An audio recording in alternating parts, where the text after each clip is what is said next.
Good evening, everyone, and welcome to the Mount Juliet Board of Commissioners. Today is August 10th, and I will call this meeting to order. We do have a quorum present. So the first item, or actually the second item on the agenda, is to set our agenda tonight. I'm going to suggest we add we have an emergency item that we need to add. I'm going to add, without objection, add that to the heel of our agenda. Also, if there's no objection, we will remove 8C, 8G as in George, and 8J as in James from the consent agenda. C, G, and J.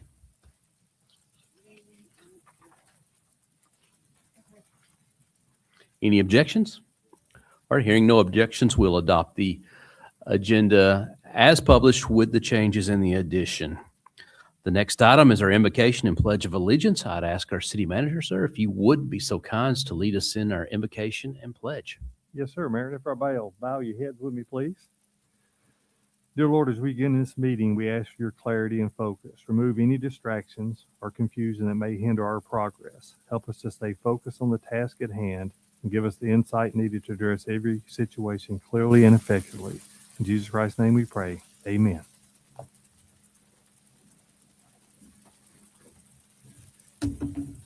I pledge allegiance to the flag of the United States of America, to the republic for which it stands, one nation, under God, indivisible, with liberty and justice for all. Thank you, sir. Next item is approval of minutes. We have one set of minutes from July 27th.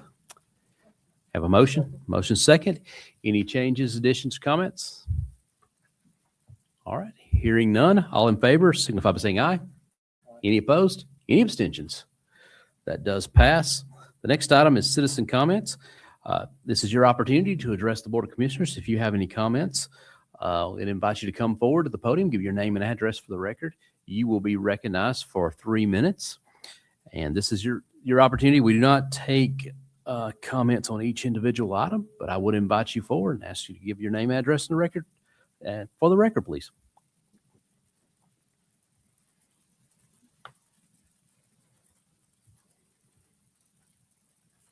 Hello.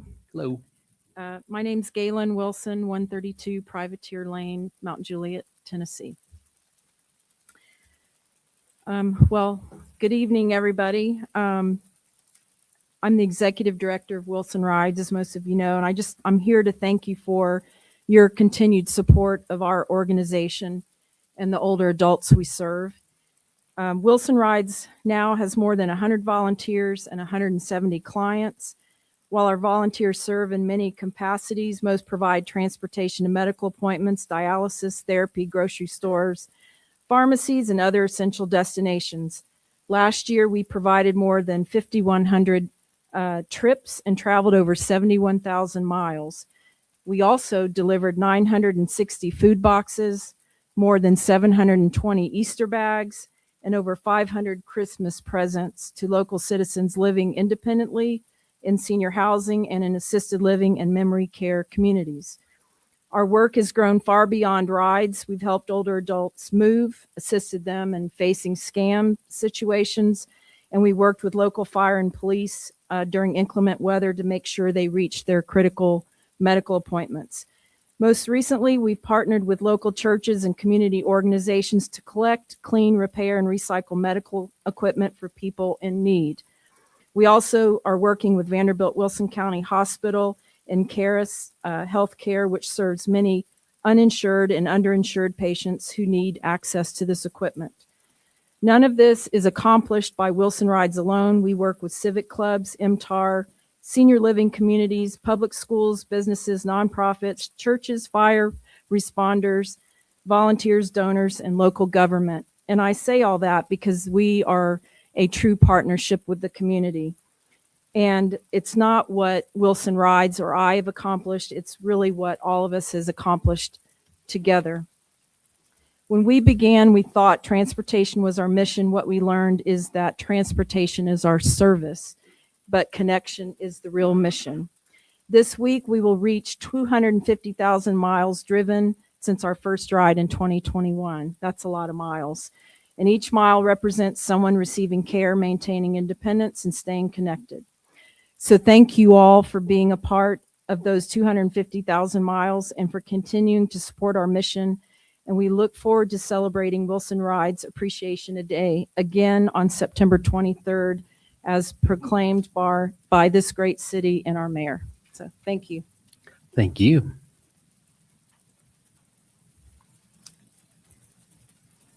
Hi, my name is Ralph Cook, 426 Cobblestone Way, Mount Juliet, Tennessee. Thank you. I'm here for Lantern Lane Farm Counseling Center. My wife, Joni, and I founded Lantern Lane Farm almost 21 years ago as a nonprofit. And I'm here to tell you that we have never turned people away due to their inability to pay. So I'm very, very grateful. And the way we've been able to do that is because of people like you who faithfully support us, have supported us through the years, understand our mission. We are there for children, preschool, all the way through senior adults. And what we have done with the funds that you've given us in the past is we've used it basically for our children's department. So right now, what we are seeing a lot of, and this would probably not surprise you, we are seeing an influx of grandparents, aunts, uncles, or whoever ends up with children that they had not planned to have to be raising. And so those grandparents, those aunts, uncles, they rely on Lantern Lane Farm to help them walk through the difficulties, the trauma that these children have gone through. We have kids that we work with who have been sexually abused, physically abused, abandoned by parents, and pretty much you name it, and we see them. So we have a therapist who has stepped into the role of our children and families clinical director. And again, this is what you offer us, and what you have offered us in the past has been used to provide those services, and not to have to turn anyone away. So I just want to thank you. Thank you for supporting us. Thank you for referring to us. I have brochures here. I don't know what protocol is, but I'm happy to leave them on the table if you'd like to have those or pass them out. But again, I'm so grateful for your willingness to contribute to our cause. Thank you. Thank you, sir.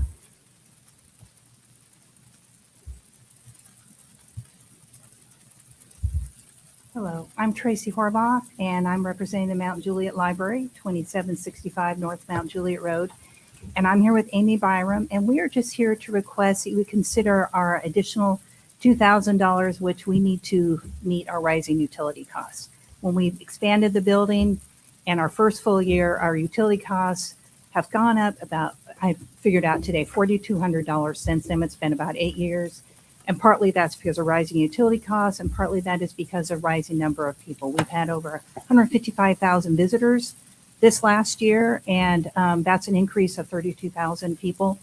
So if you would just help us meet the gap a little bit, we would really appreciate it. And thank you very much. Thank you.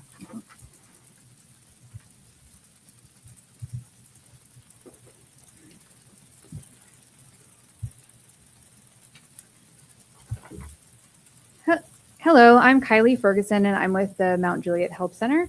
I just wanted to take a minute to thank you all for your continued support of the Mount Juliet Help Center and for considering us in this year's community grant funding. We're incredibly grateful for the partnership that we have with the city and your investment in the work that we're doing to serve families here in our community. Your support makes a meaningful difference in our ability to provide essential services to our neighbors when they need it most. We're proud to be a part of strengthening Mount Juliet and being there to support our neighbors, and we couldn't do it without your help. So thank you so much for your continued support of the Mount Juliet Help Center and the families that we serve. Thank you.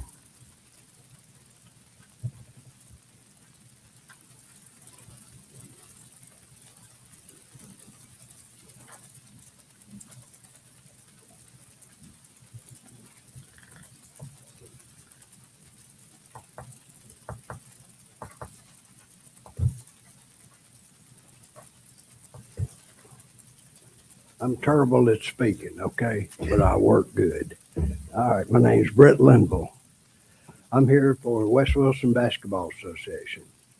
I think about 5 or 6 years ago, whenever the tornado hit, it tore up our school. Y'all let me use the community center. And I told you at the time, if you'd let me use it for 1,516 kids, I'd take care of it. And I'm there every Wednesday night, Thursday night, Saturday, and Sunday. And we ain't had a bit of problem. And that's, you got to give these kids something to do or they might be in trouble. So for 4 months, I give them something to do and y'all allow it. Every kid that we have is West Wilson, Mount Juliet. Every one of them go to school here. There's no out-of-county kids or anything like that. That's why I think that our organization is so good. And we have when I started trying to help, we had about 12 or 13 kids in the Challenger League last year, and we don't even ask for that. We don't even count that. Last year we had over 100, and that's special needs people.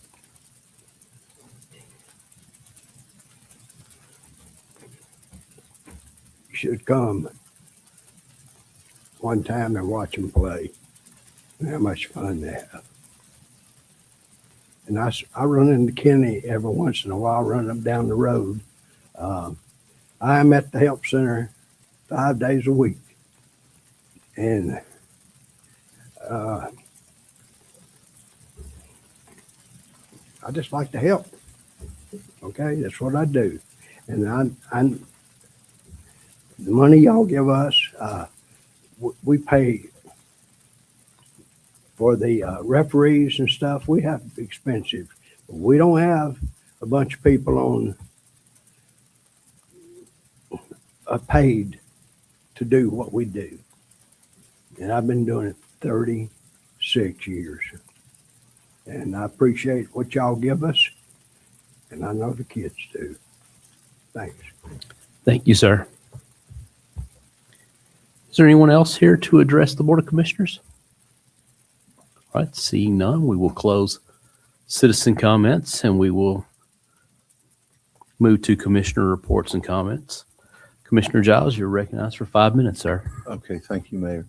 Hey, I want to thank, we recently received a grant, many of y'all know, for the widening of Lebanon Road. And I don't want it to go unsaid. It was a $15,000 grant. We received 12 and we're going to have to put 3. So that's what it is. We have to put 20%. But I want to make sure that people knows that we appreciate the GNRC and the Transportation Board for giving this grant to us. We have consistently tried to be on a plan, and we'll continue to try to do that for projects. But anyway, we had to go out and get it. So I'm just very thankful to them for what they did for us here in Mount Juliet. And I know you are too. I also want to, and I thank the mayor and my fellow commissioners as well for voting for this, to receive this grant, and Matt White for applying for it, because this obviously is in my district.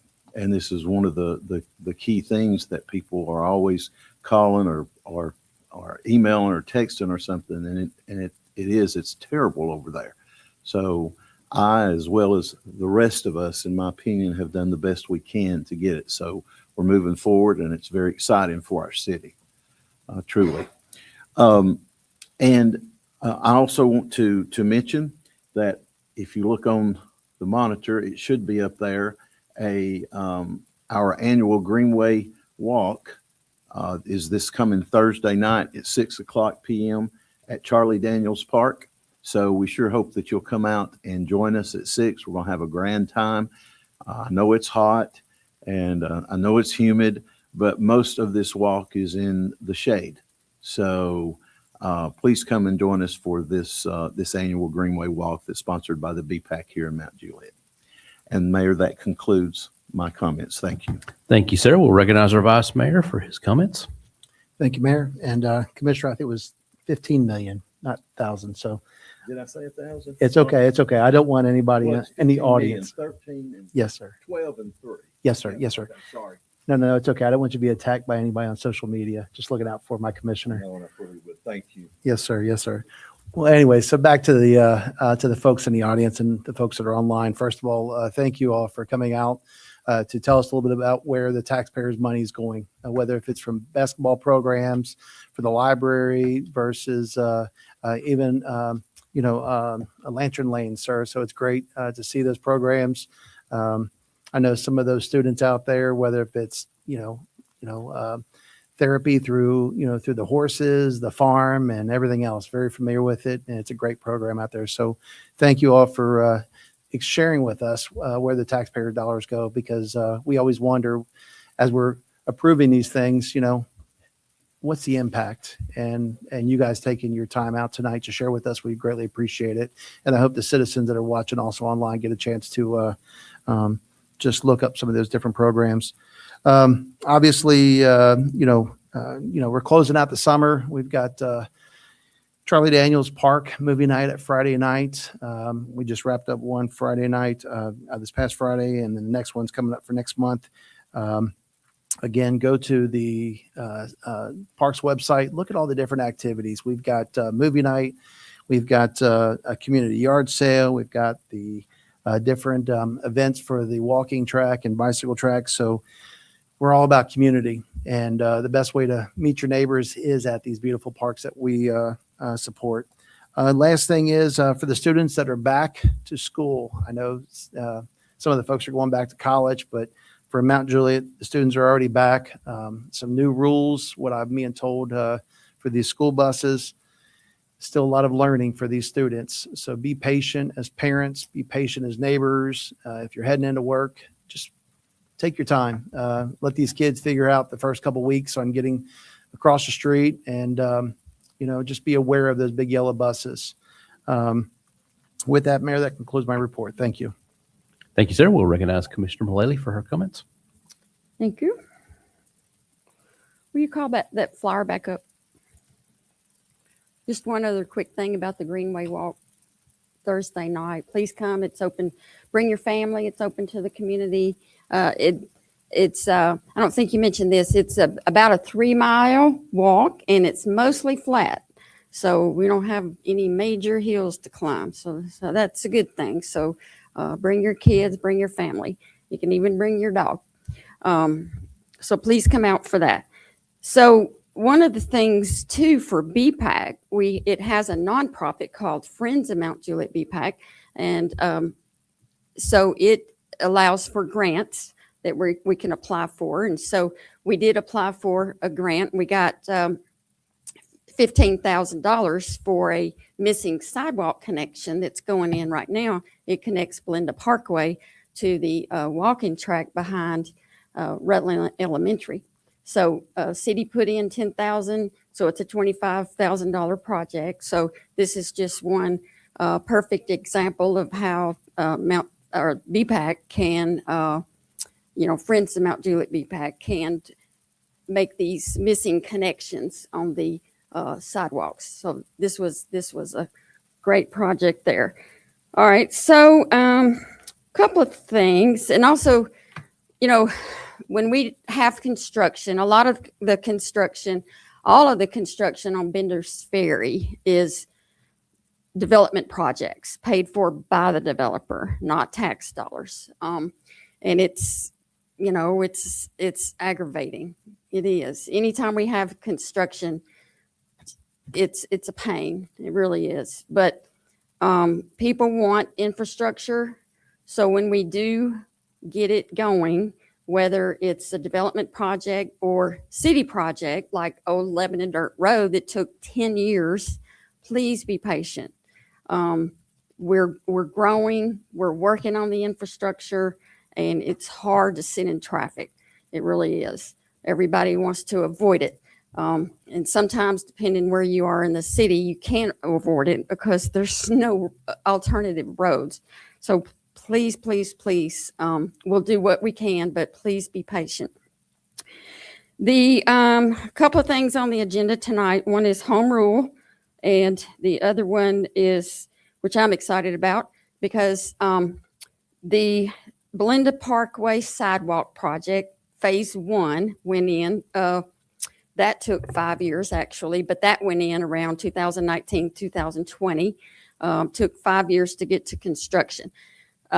So that's in, of course, Phase 1, and we've been looking for a grant for Phase 2, which will connect at the Mundy Park Trailhead on Belinda Parkway, go all the way to South Rutland and connect to the walking path where the church owns South Rutland. So anyway, we applied, I think it was 3 years ago when we actually applied. And it takes a long time to find out, and it was well over a year. I think we found out we did not get that.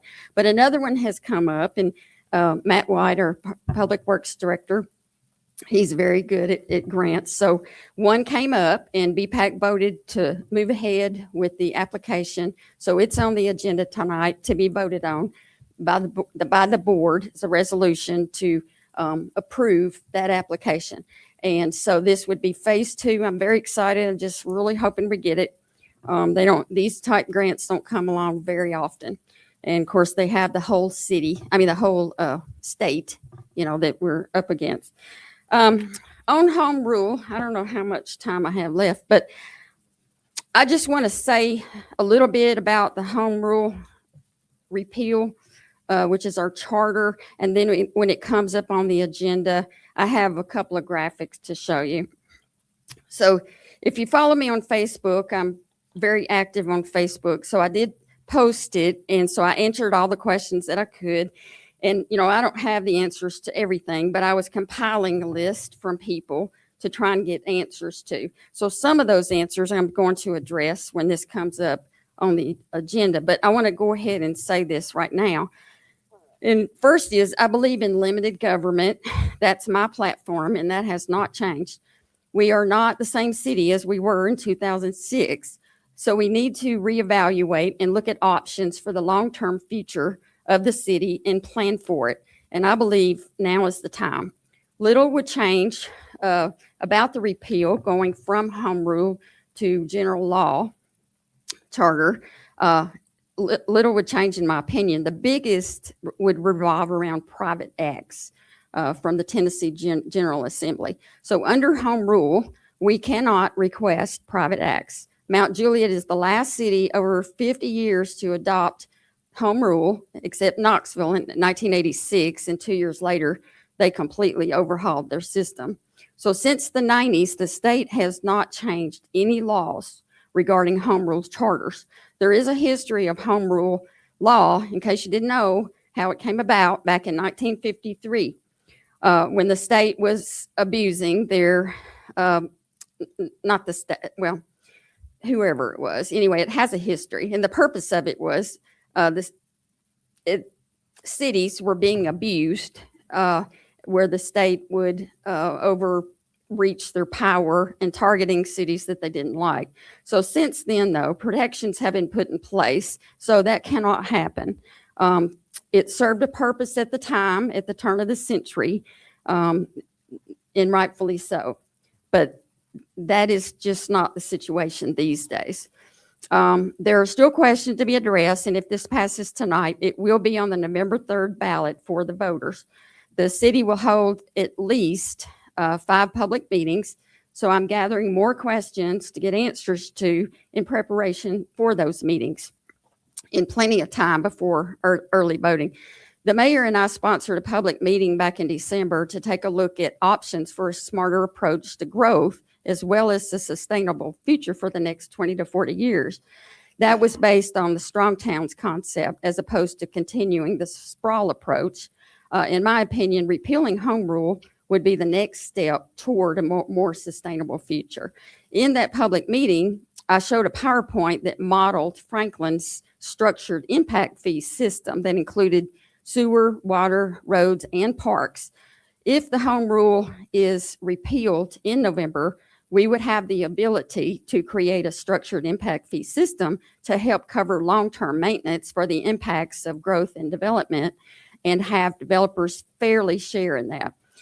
Again, we're not the same city as we were in 2006 when this was adopted. We've grown and we need more revenue alternatives because basically our budget relies on sales tax, which cannot be raised because it is maxed at the according to state law, and property taxes.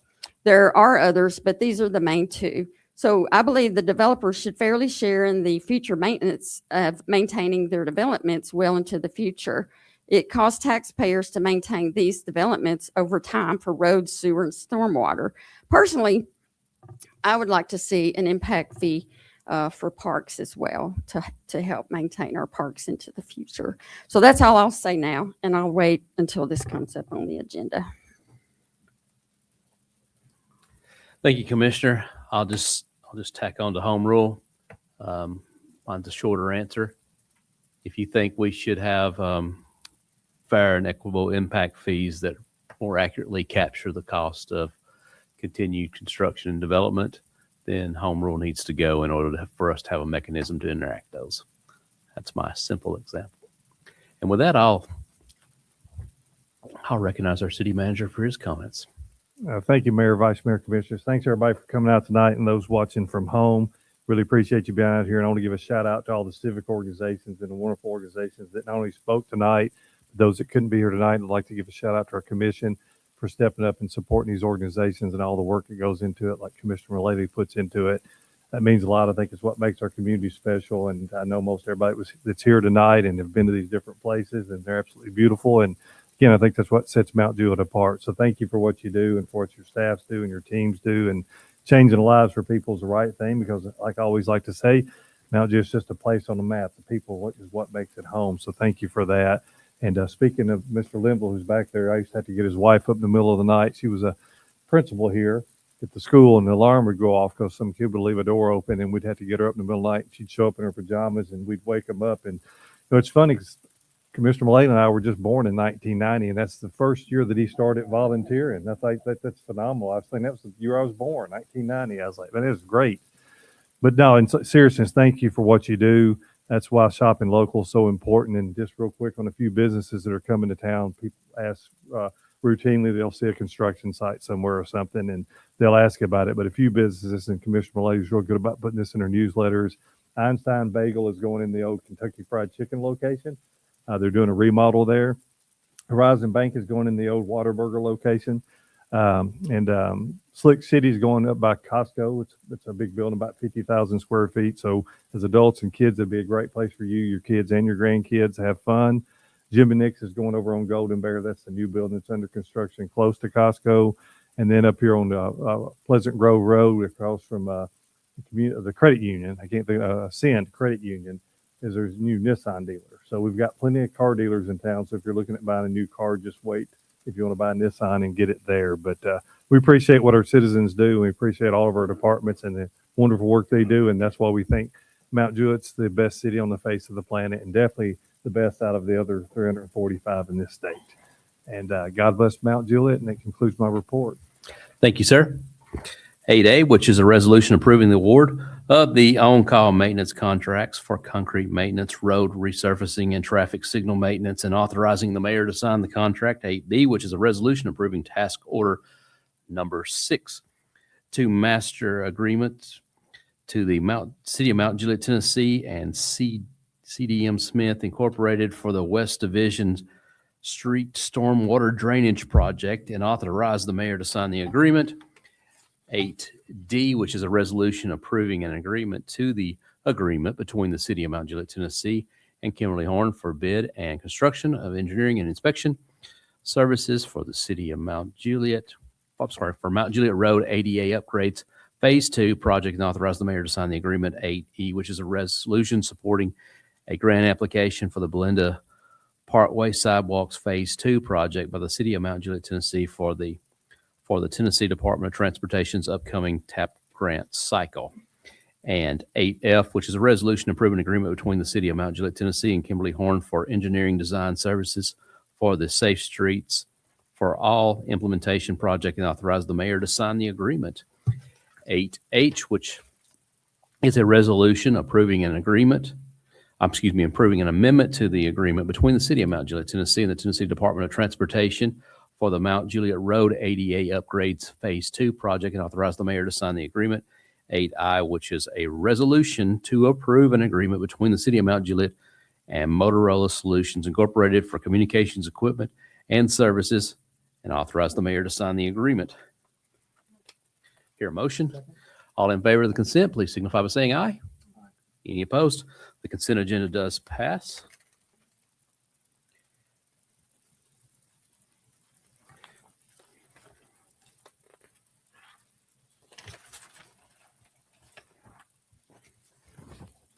Eight C, a resolution approving grants by the city of Mount Juliet, Tennessee, as previously budgeted in the 2026-2027 budget ordinance 2026-48.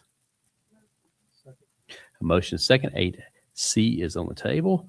I'd like to start off by proposing an amendment. I would propose that after section 2 and right before the be it further resolved, that we insert the language as section 3. The Board of Commissioners approves an allocation to RTA in the amount of $30,000. The city manager is currently working with RTA to resolve an outstanding issue concerning a pending license agreement related to the city's use of RTA property. An additional allocation of $52,000 for a total allocation of $82,000 is approved contingent upon resolution of these issues and subsequent approval of license agreement by the Board of Commissioners. If the license agreement is not approved, by the Board of Commissioners, the total allocation to RTA shall remain $30,000. Motion second.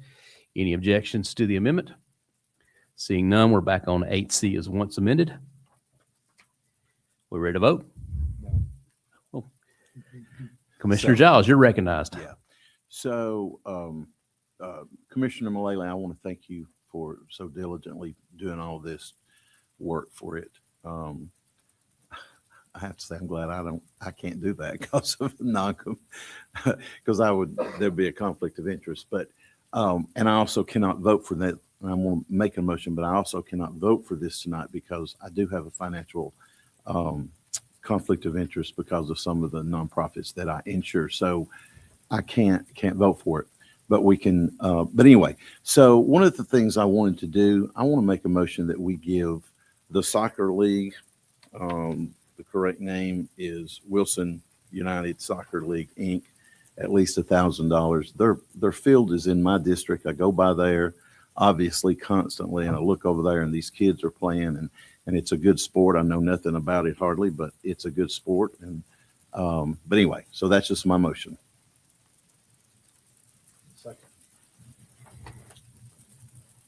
Okay, we have a defined budgeted amount, Commissioner. I know. Any recommendations for other items to cut? Well, there's one on there, but Commissioner Mullally had explained why. The only way that we could do that would have to have a budget amendment. It would have to be another time. So, but at least I wanted to bring that forward. I just think that we should try, and if we can't this time, maybe in the future, allocate even more for these programs and be able to contribute to them. Commissioner Mullally. When I was doing the grants, thankfully this year we had a little bit of extra money to work with, so I was able to, increase substantially. All the sports programs are based on the number of participants at $25 a head, the ones that are on there. I did not give two sports anything because one is Tennessee Flyers baseball, which is a travel team. The other one is Wilson United Soccer League. They also had asked for something last year as well. They're asking for $45,000. The city did donate the land of where they practice, and I think that should count for something. But the reason is Tennessee Flyers baseball has 25 participants. Now, and I talked to the ones who run both of these organizations. Tennessee Flyers baseball is fairly new. They've not really gotten established. They practice at Mount Juliet High School. They don't have anywhere to play here in Mount Juliet, and they also don't hold tournaments here. They travel around Middle Tennessee. Now, they do hope to get 2 tournaments here in Mount Juliet. And I asked him, I said, okay, is there anything in concrete? And he said, no. And I said, what about this upcoming budget year? And he said, no. So that's the reason I chose, because they practice at Mount Juliet High School, and that's pretty much it. They travel outside the area, Middle Tennessee, for the travel baseball. So that's the reason I chose not to give them any. Now, Wilson United Soccer League, I did talk to both of the guys that run that. Here's my problem with that. They have 904 participants at $25 a head. That's $22,600. So, of course, they're asking for $45,000. So, again, I talked to both the guys that run it. This is a big outfit. It's a big organization. They did not submit financial statements. All they submitted was in 2004, they had the list of their expenses, which totaled $350,000. They didn't list any revenues. Okay. This year, they submitted a list of expenses that totaled just under $1 million. It topped $900,000. Now, in 2004, which currently they have one paid position, and that position is $60,000.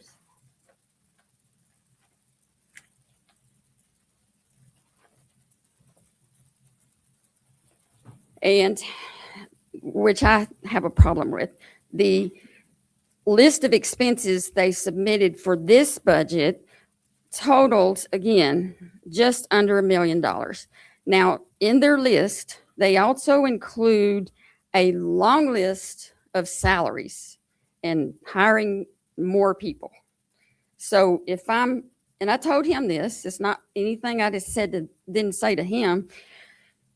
If I'm trying to decide who to give grant money to, to help kids play sports or something, it's a volunteer organization. And then, you got, say, Meals on Wheels, Feeding the Hungry, the Health Center. I mean, and then I'm looking at this that's got all these salaries. I just have a huge problem with that. Because to me, if you really need the grant money, cut the salaries. I just can't digest that. And the reason they do that, and again, they're a big outfit, is because relying on volunteers is a problem because they don't show up a lot of times. So that's the reason they want to hire these positions. So they practice on those fields that the city donated to them. They don't play games here. They go to Lebanon to play their games and their tournaments. The only thing they do here in the city is practice. Okay. So those are the 2 reasons that I did not allot them any grant money. Commissioner, I just want to publicly say thank you for all the effort and the work that you put in to put this together. I know you did a lot of legwork on this, and you're basically a volunteer yourself when it comes to work. Yeah, basically. One suggestion, if I could, instead of trying to make changes to this, I know there's a lot of organizations we'd like to help. I would suggest we just amended to add a section 3 for the RTA piece here. I would suggest that maybe we amend that again to say, If it is not resolved by Columbus Day, we'll free that 52,000 up for reallocation here locally.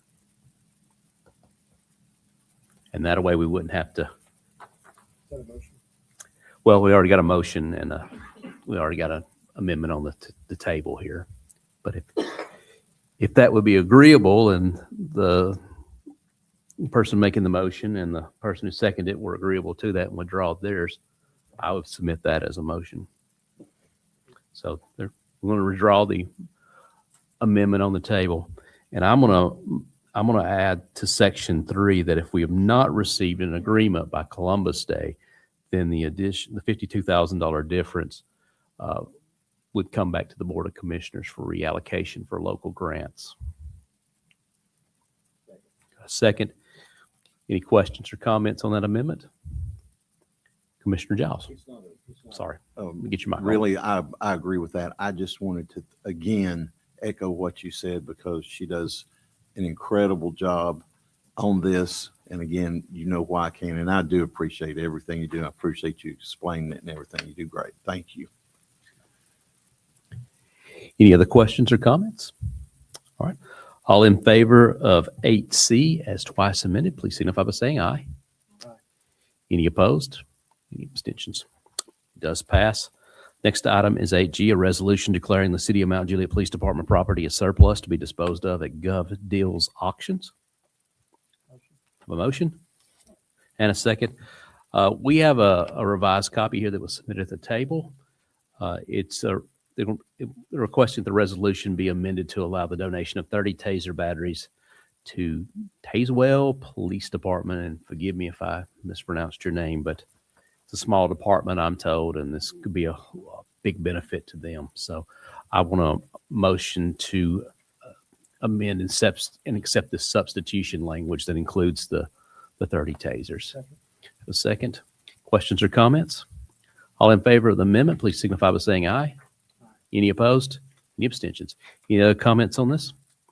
All right. All in favor of the resolution as once amended, please signify by saying aye. Aye. Any opposed? That does pass. The next item is 8J, a resolution to approve an image management agreement with Novatech for the use of copy and printing equipment and authorize the city manager to sign the agreement. Have a motion and second. I'm going to make I'm going to suggest an amendment here that I'm going to make, which is that the city manager can sign the agreement contingent upon the city's name being spelled correctly in the agreement. Is there a second? Second. All right. All right. Any questions or comments on the amendment? All right. All in favor of the amendment, please signify by saying aye. Aye. Any opposed? Any other questions or comments on 8J? All right. All in favor of 8J as once amended, please signify by saying aye. Aye. Any opposed? Any abstentions? Does pass. The next item is 9A, an ordinance to submit to the voters of the city of Mount Juliet the question, shall this municipality repeal the adoption of home rule? Motion and second. Items on the floor. Any questions, comments? Commissioner Mullally, you're recognized. All right, just a couple of graphics to show you.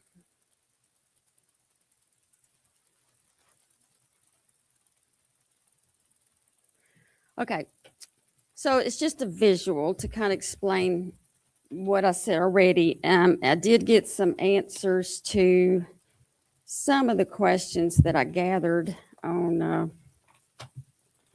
me find where I did one. Okay, on social media that I collected. So you see here a side-by-side comparison. So what changes and what stays the same? So today we're under a home rule charter that the voters adopted in 2006. So Mount Juliet basically controls its own charter, which means the voters have to vote on a charter change. And so nothing where it says voters down, none of that changes. You still have your voters who elect the mayor and the board of commissioners. You still have the board of commissioners that sets policy, adopts ordinances, approves budget. You still have, because we appoint the city manager. That stays the same. That will not change. The city manager is basically the boss of the city over staff. And on the right, proposed is a general law, city manager, commissioner, charter. As opposed to the home rule, this would be a Tennessee general law. The charter is established by Tennessee law. And again, from the voters down, everything stays the same. So it's the same basic form of government, but a different source of the charter. So again, policy is still set by the board and the city manager runs the city. All right, number 2, who controls Mount Juliet's charter? Well, home rule is the Mount Juliet voters, because there cannot be a change again unless the voters vote on it. And the way that happens is what you see happening here. If we recommend a change for the charter, then we go through an ordinance process to get it on the ballot. So that's what's happening here. So charter changes are local. Changes to the charter ultimately require voter approval. On the right, you got general law. So the Tennessee General Assembly, it has the Tennessee Code City Manager Commission Charter, and the charter framework is established by state law. Changes made by the Tennessee General Assembly to the general law charter can affect cities operating under it. So look down at the bottom where it says Mount Juliet, our community, our choice. I'm going to come back to that here in just a second. All right, number 3, if the state changed our charter, what would happen?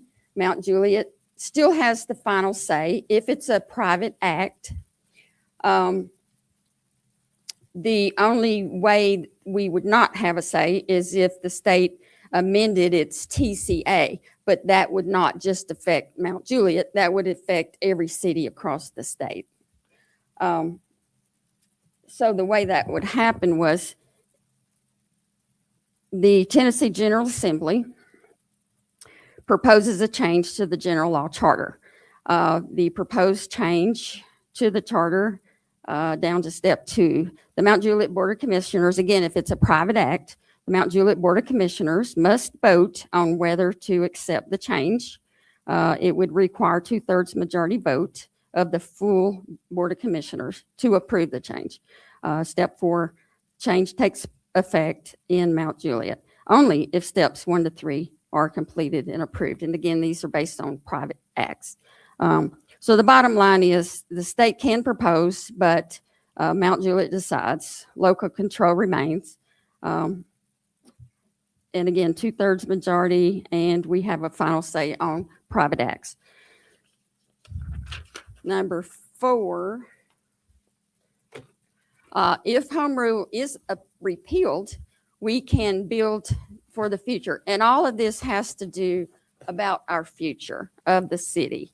And again, like I said earlier, I feel like this is the next step based from our public work session that we had in December about looking toward the future. To me, this is the next step. If it's repealed, we can build for the future without burdening taxpayers by returning to general law. And by the way, when Mount Juliet became a city in 1972, we were under the general law city manager commission charter. So we were under that. And then the BOC at the time in 2006 put it before the voters, and the voters by majority vote voted to adopt a home rule. So that's how that came about. And again, we're not the same city. So in order to look at our future for a sustainable future, my opinion is this needs to be repealed by returning to a general law and securing a private act. So Mount Juliet can establish an impact system. So what happens? Let's say if this is repealed in November, what would happen is Mount Juliet would return to a general law city manager commission charter. So the Board of Commissioners authorizes a request to the state and votes to seek a private act So then that request is sent to the Tennessee General Assembly, and we ask them to approve a private act allowing an impact fee system. We'll say they approve it. So the impact fee system then would be in place, and we could, have that structure to where we could have developers fairly share into the future maintenance of the developments. So it's about responsible growth, strong infrastructure, and a better Mount Juliet for today and tomorrow. On the right, you see an impact fee system helps fund long-term needs such as roads, stormwater, sewer, and personally what I would like to see, parks. So based on the work session that we had back in December, it was about growing wisely in Mount Juliet for a sustainable growth and infrastructure responsibility, about creating a comprehensive framework for fiscal stewardship and smart development. Now, the impact fee structure that I showed in the PowerPoint, this is Franklin's. Now, ours doesn't have to be exactly the same. I personally like theirs. As you can see, it's roads, water, sewer, and parks. To me, that would help so incredible to take the burden off of taxpayers. Because let's say now there's a development that gets approved, and say 10 years down the road, those roads need to be resurfaced, milled, and repaved, and whatever. So that comes out of taxpayer money. So this system here would help with that, so that developers would fairly share in that and removing the burden off of taxpayers. So that's my opinion. Oh, I was going to read some questions. Well, am I out of time? Okay, we could go and then I'll come. I could come back around. I have a question for the attorney. When it comes to home rule, the Board of Commissioners can basically propose any question they want to the general public, and as long as it passes, it becomes law. Is that not correct? That is not correct. That's not correct. I thought we could do whatever we wanted under home rule. The city cannot do whatever it wants under home rule. It has to have authority from the state to do it. Wait a minute. So if it's not already in TCA, the only way to be able to do it would be to get a private act, correct? Correct, but those don't apply to home rule cities. But they don't apply to home rule cities. Okay. So if we wanted to do an impact fee now or increase it, that's found under general law, correct? We can just set it whatever we want as long as we change our charter under home rule, correct? The state would have to pass a private act for us. Okay. All right. I just want to clarify some questions, because somebody said, why do you need to repeal home rule? If you could just put a charter amendment out there under home rule, and then it would be so. We do not have the authority under the Tennessee Constitution. Oh, we're like a Dillon's Law state or something, so we only have the authority granted to us. I got you. All right. Anyone else? Commissioner Mullally.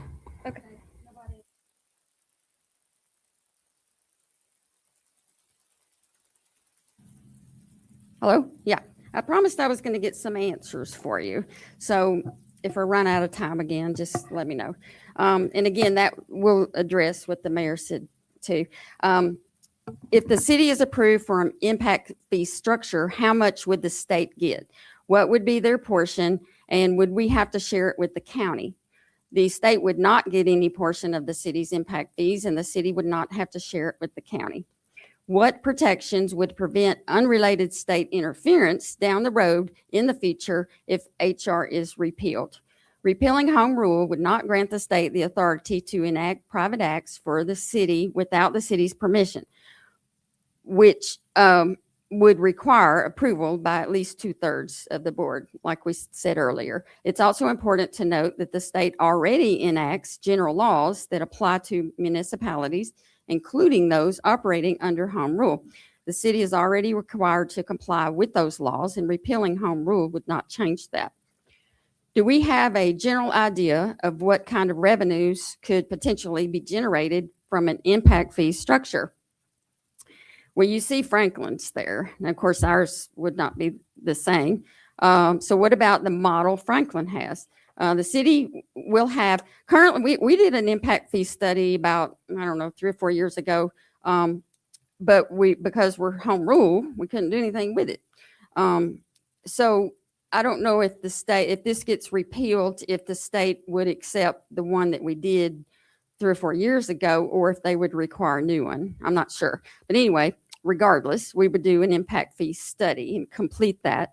The study would evaluate the cost of mitigating the impacts of new developments on public infrastructure and services, including roads, parks, public safety, and other government facilities to help establish and appropriate the impact fee structure. And by the way, all of these answers here come straight from the Tennessee State Constitution in relation to home rule.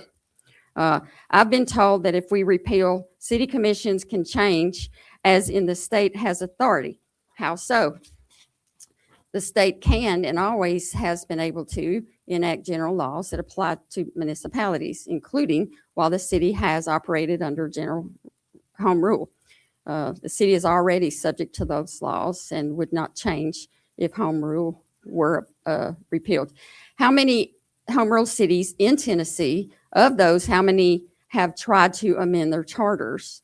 If Mount Juliet tried to amend, and this, again, they just stated that.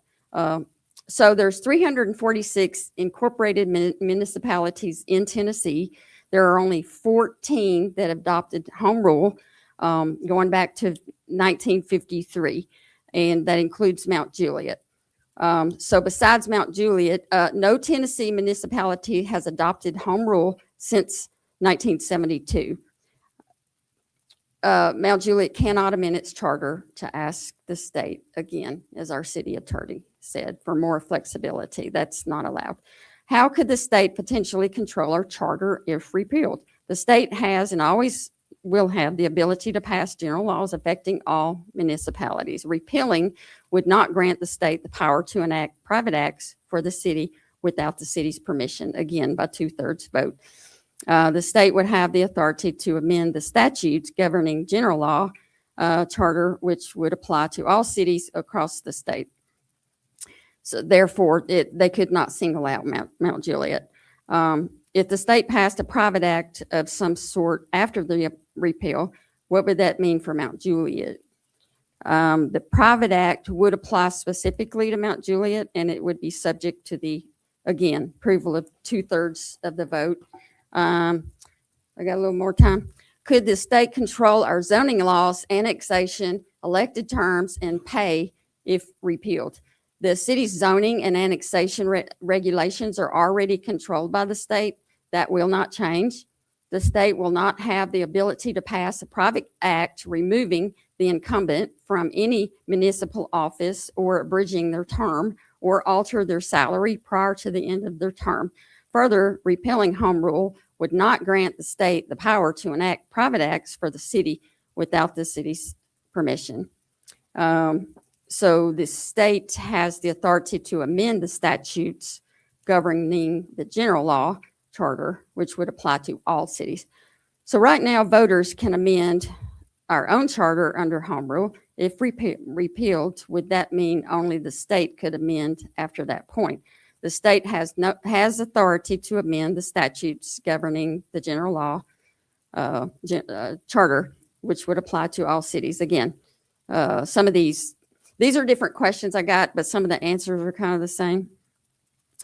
Let's see, what are the unintended consequences of repealing?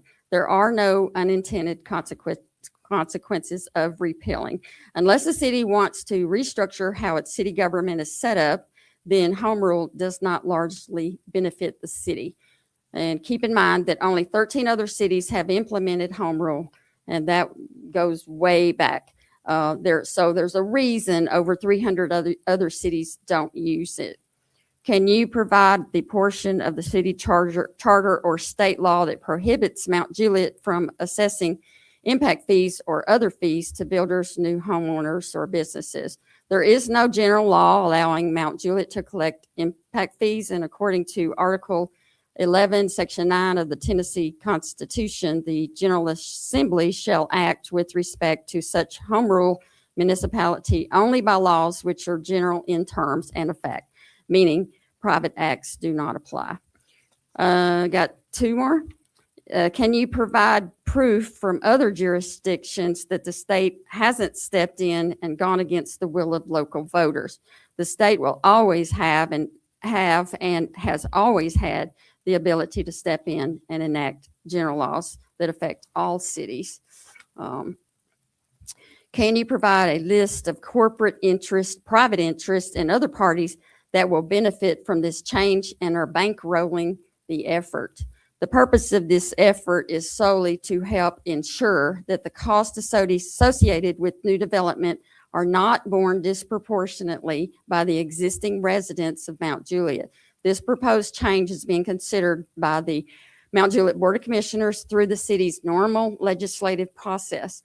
This was not funded or directed by any outside individual, organization, or special interest.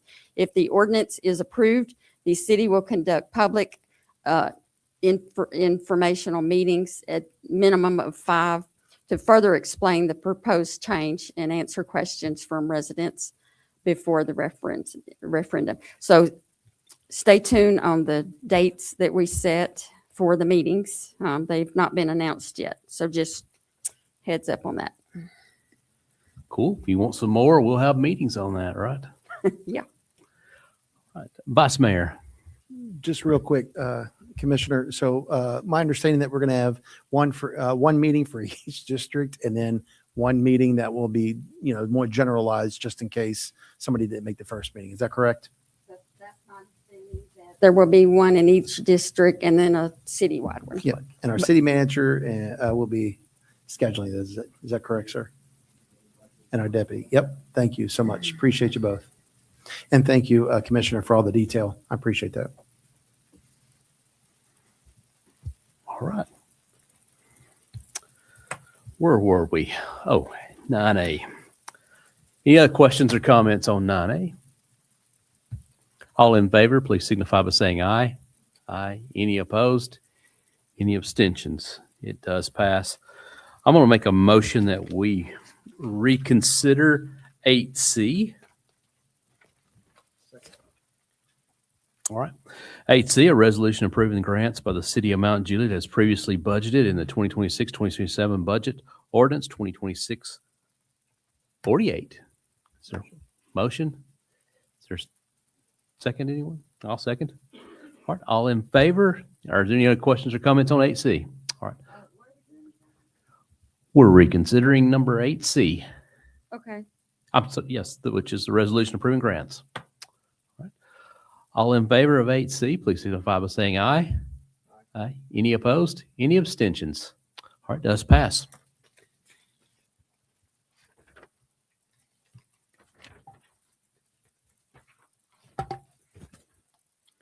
The next item is 10A, an ordinance to amend ordinance 2023-14 for McFarland Farms located at 5238, 5266, 5404 and 0 Old Lebanon Dirt Road, map 77, parcel 23, 22, 22.01, and 22.03 by removing Public Works Condition 10C. Motion second. Questions or comments on 10A? All in favor, please signify by saying aye. Aye. Any opposed? 10A passes. 10B, which is an ordinance to rezone and adopt the preliminary master development plan for the property located at 115 Oakmont Drive, approximately 10 acres, map 72, parcel 5.01 from RS40 to RS20. Motion second. The item's on the floor. Ms. Mullally, you're recognized.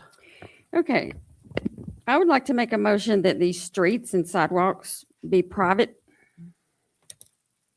meaning that the HOA would have to maintain them rather than the city. Again, this is another way that the city could save money I'll on second. long-term maintenance. Oh, I'm sorry. We didn't get a second. I'll second you. Okay. Okay, so yeah, so that to help alleviate long-term maintenance cost on the city, I would like these to be private streets and sidewalks.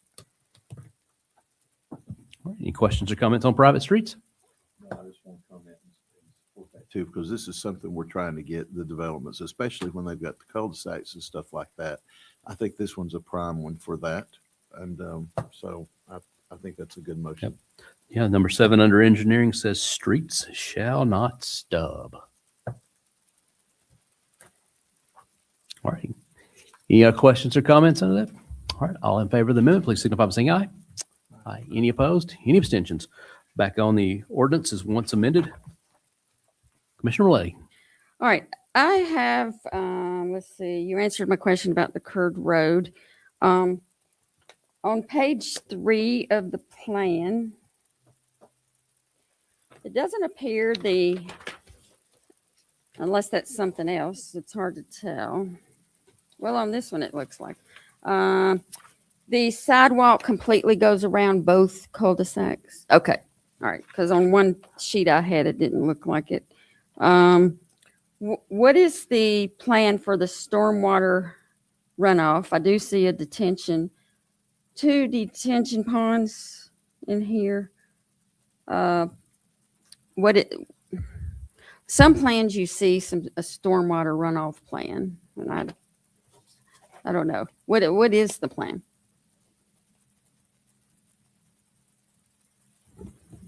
And the reason I'm asking, so that it doesn't run off into the neighbor's property. Name and address, please. Or just your name. Name and title, please. Shane Shamner, Director of Engineering, City of Mount Juliet. At this time, they're not required to provide a comprehensive drainage plan that will be evaluated at FMDP. Okay, So what they've got is conceptual, but I'll have to defer to the engineer on what their plans will be, and then we review it obviously at FMDP. yeah, okay. So when I first came on the BOC, we were dealing with some projects that had been approved from years before that were still under construction, and we're dealing with stormwater runoff on the back end. So anytime we can fix these problems on the front end, I would like to do it. So if we can make every effort to fix these so that it won't happen. I do see 2 ponds, okay. I see a private fence is to be added on the west end, the west side of the cemetery. It looks like currently there's a barbed wire fence with the little X's. They're on the line. I assume that means barbed wire. I don't know. So if this is a barbed wire fence, this is going to be removed and a private fence is going to be added. Could I have you look at this? Oh, John. John Boffman, city planner. That line with the X's you see on there is the proposed privacy fence. Yeah. If there's one out there, I don't think that they're trying to illustrate that there'll be a privacy fence there. All right. See right there, Yes. right here and right here is where the privacy fence is going, those 2 lines. Yes. And then on this end is where the landscaping border picks up, right? Okay, so what is behind the cemetery? I don't see anything there. What do you mean, like homes? Well, There's yeah, I homes. didn't see any indication about a privacy fence there. There's nothing on the north side of the cemetery. Nothing. Yeah. All right. So just curious why this privacy fence wouldn't continue around to meet the landscaping buffer? I don't think they put the fence there as like a privacy, just to kind of isolate the cemetery, delineate the perimeter of the cemetery. They aren't required to have a fence around it. This is, Okay. And I noticed that according to Google, all that is wooded back there. And I know that there's a tree vegetation survey too, which is good. Is there anything that states that all of those trees shall remain? Not unless there's a condition in there. I don't recall. I don't think we had it in here.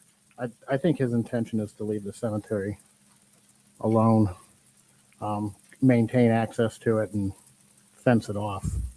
But it's not his to maintain. So is the cemetery, because I can't really see on these maps, is the cemetery within the wooded area? It is, I think he had somebody go out there and survey it too. The applicant might speak more eloquently, but I don't think they didn't find much out there. We Okay, got the state, we looked into it with the state too, trying to figure out who maintains these, and it's tough. They're just All kind right. of derelict, some of them out there. But I don't know what his intention for the cemetery is. If I can't remember off the top of my, I don't even know if he owns it. It might not be, I don't think it's not part of this PUD. It's not included in the footprint. where the trees are around the cemetery? I don't think he'd be getting into the cemetery with any, it's not part of the PUD. Oh, it's not part of the Yeah. PUD, that tree wooded area? No, that border you see with the fence along it is the boundary of the PUD. They are maintaining access to the PUD, or to the cemetery rather.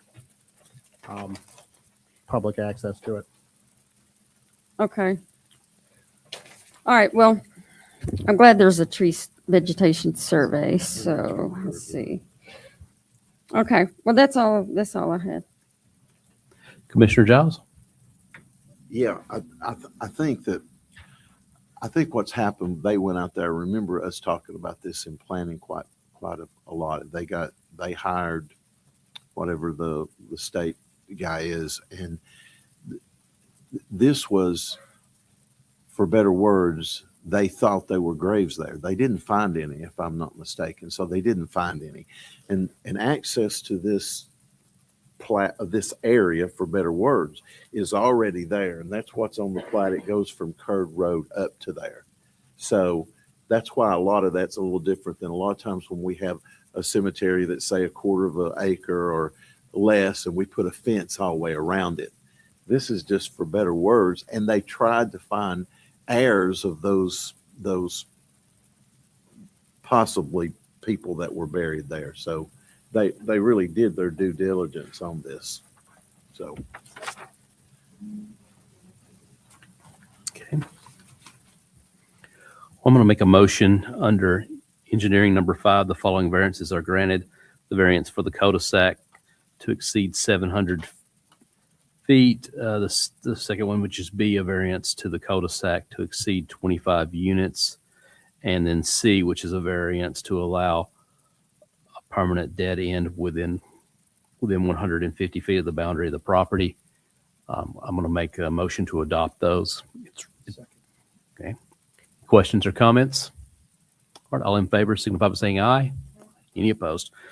The next item is here under engineering. It says, the Planning Commission recommends only utilizing gravity-fed sewer for the development, but then when you get to 4, it says request sewer availability prior to the second reading at the BOC. So that needs to be done before second reading. It says the site has 2 options for sewer routing service. The routing shall be determined at FMDP. Yes, sir. I know you may have thoughts on this. Just to fall in line with maintenance, the existing homes on Oakmont Drive are served by force main. That's what it is. The ability of this site to be gravity fed exists going through the Oak Hall HOA property and to be tied into the sewer that serves Oak Hall Timber Trail. In an effort to minimize those maintenance costs and the future maintenance, I had suggested to the Planning Commission that we go gravity. And topography conditions exist. We can deal with those at FMDP if a grind or 2 is needed. I don't think they will be. I will have to defer to the engineer of record and work with him through that at FMDP. But in an effort with the new development, we want to try to have as many homes that are being built tied to gravity as possible to keep our resources for homes that are still on grinders and making sure we don't expend our staff. So that alignment, based on this board's decision, shall be set at FMDP based on your decision. So would you recommend striking number 3, which just says it's a recommendation for the planning commission? Yes, And possibly number 4 too, and just saying sewer shall be gravity? I would recommend that. If y'all, if that's the will of the board to reduce maintenance, yes. Is there anything else in 4? Because it's got an A, B, and C. A is connection to gravity sewer going north Oak Hall development will be attained to applicable easements. And then it's got the topographical prohibitions that you mentioned. Yeah, as long as if those topographical prohibitions exist, that for every grinder they use, they provide the city a redundant system if we have to go that route. But I don't think we will, but I just want Is that in code or do you want that in the PUD? I would like that in the PUD, sir. Okay.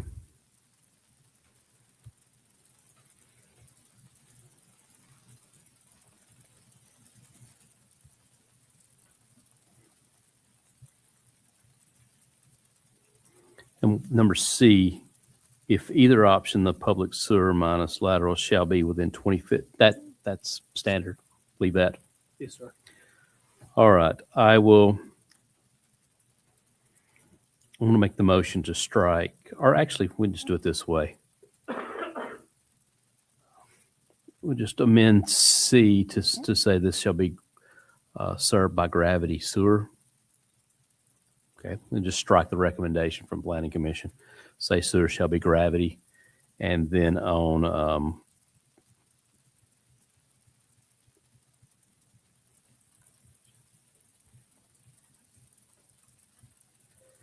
should we just add a D under 4 for the redundant pumps? Yes, sir. Okay. Well, then I'll make a motion that we change the language in number 3, which says the Planning Commission recommend only utilizing gravity-fed sewer for the development. I recommend we change that, or make the motion that we change that to say this will be gravity-fed sewer, and I'm going to add under 4D, if for reasons some lots cannot have gravity-fed sewer, that they provide a redundant pump.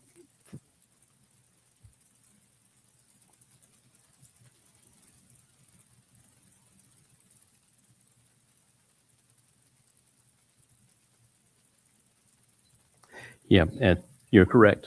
We got it covered under 4B. So I'll just make this single motion that it 3 reads, this development will be served with gravity sewer. And I'll coordinate with the engineer to make sure that availability is requested before this comes back for second reading. All right. Is there a second? Questions or comments on gravity sewer? All right. All in favor of changing the language in 3 to read this development shall be gravity fed or gravity sewer?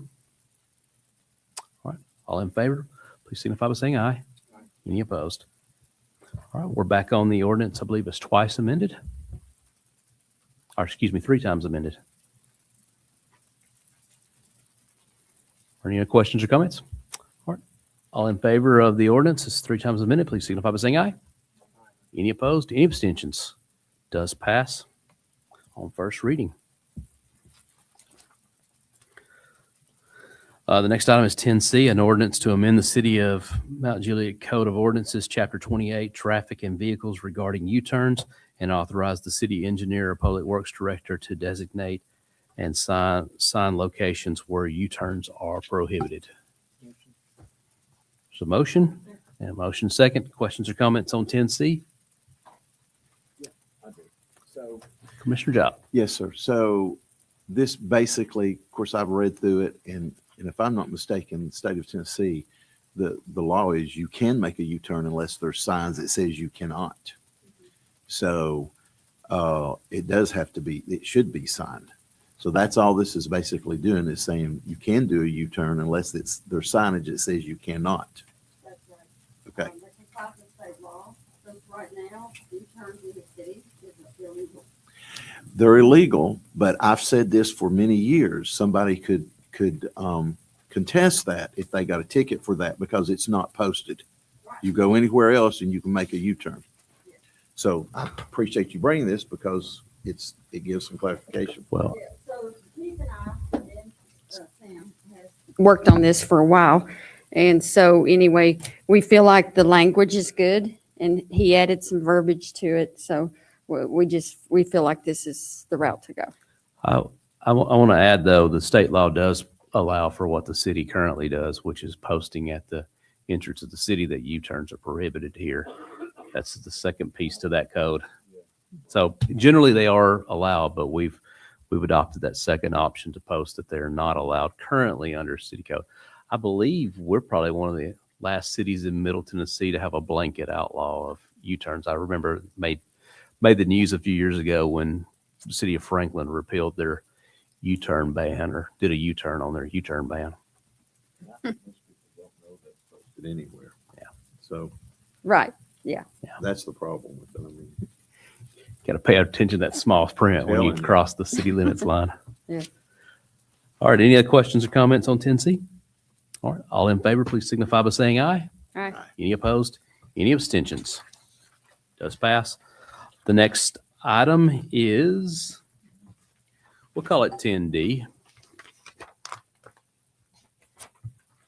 which is an ordinance to amend the fiscal year 2026-2027 budget ordinance 2026-48 to appropriate funds for the stormwater fund for emergency repair of a roadway. Have a motion. second. Motion and second. This was added at set agenda. This is, like it says, an emergency repair of a roadway dealing with storm damage at 1265 South Bass Road. Is damaged in a flash flood overnight on the 21st through 22nd of July, and we feel it's in the best interest of the city to make an emergency allocation of funds to address that. Any questions or comments from anyone? All in favor of the ordinance, please signify by saying aye. Aye. Any opposed? Any abstentions? Any other business? All right. Hearing none, without objection, we are adjourned.